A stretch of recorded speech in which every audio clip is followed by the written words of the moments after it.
ইংরেজ সরকার বলল যে তোদের নাম ওহাবি থেকে আমি দিলাম আহলুল হাদিস। বলবেন কোন কিতাবে লেখা আছে?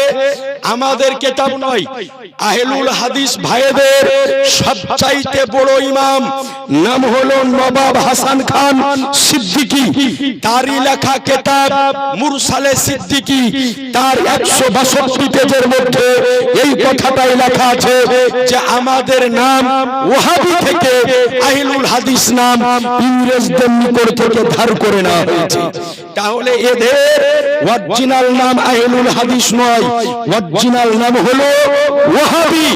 এবার এদের নিকটে আপনি যদি যান তো এরাকে যদি বলেন যে হ্যাঁ গো নবী বলেছেন যে 73 দলের মধ্যে এক দল জান্নাতে যাবে, ওই দলটাকে ও তখন বুকের উপর থেকে হাত নামিয়ে বলবে যে ওই দলটাই হলাম আমরা, ও বলবে ওটাই হলাম আমরা।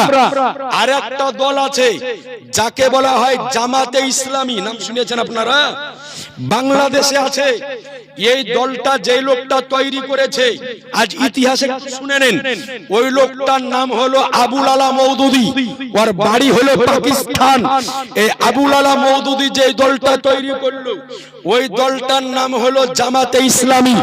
ওকে যাওয়ার পরে জিজ্ঞাসা করেন যে নবী বলেছেন যে 73 দলের মধ্যে এক দল যাবে জান্নাতে, ওই দলটার নাম কি?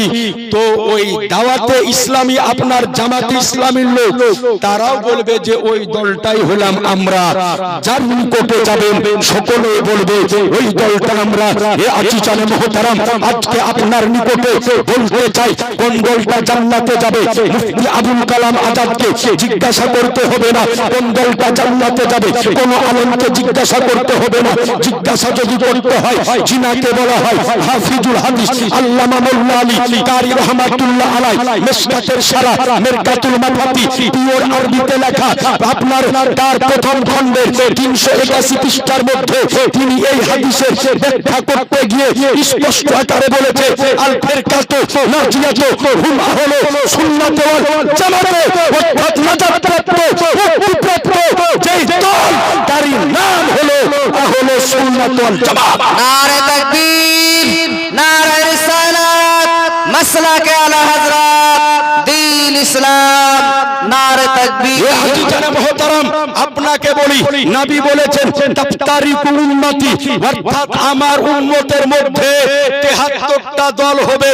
অর্থাৎ নবী আমার এটাই বুঝাতে চাইলেন যতগুলা দল বিভক্ত হবে এরা কিন্তু সকলে নামাজি হবে। 73টা দল নামাজ পড়বে, 73টা দল রোজা রাখবে, 73টা দল হজ করবে, 73টা দল যাকাত দিবে, 73টা দল মাদ্রাসা বানাবে, 73টা দল মসজিদ বানাবে, 73টা দল কোরআন পড়বে, 73টা দল হাদিস পড়বে, 73টা দল জালসা করবে, 73টা দল বুখারী পড়বে, 73টা দল মুসলিম পড়বে। এর মধ্যে 72 দল জাহান্নামে যাবে, একটা দল মাত্র জান্নাতে যাবে। সুবহানাল্লাহ, সুবহানাল্লাহ, বেশক সুবহানাল্লাহ, সুবহানাল্লাহ। আর একটু জোরে বলা যাবে না? সুবহানাল্লাহ। তাহলে বোঝা গেল যে জান্নাতে কয়টা দল যাবে? একটু জোরে বলেন না। একটা দল যাবে মোল্লা আলী কারি রহমাতুল্লাহ আলাইহি মিশকাতের সারা মিরকাতুল মাফাতি দেবন থেকে ছাপা।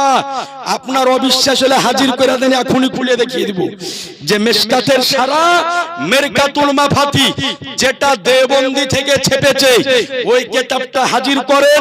তারই 381 পৃষ্ঠার মধ্যে স্পষ্ট আকারে লেখা আছে যে দলটা জান্নাতে যাবে তারই নাম হলো আহলু সুন্নাত ওয়াল জামাত। একটু জোরে বলবেন না? আর একটু আওয়াজ দিয়ে বলবেন না? আচ্ছা সুবহানাল্লাহ বললে নেকি হয় না গুনাহ হয়? জোরে বলেন না। আপনাদের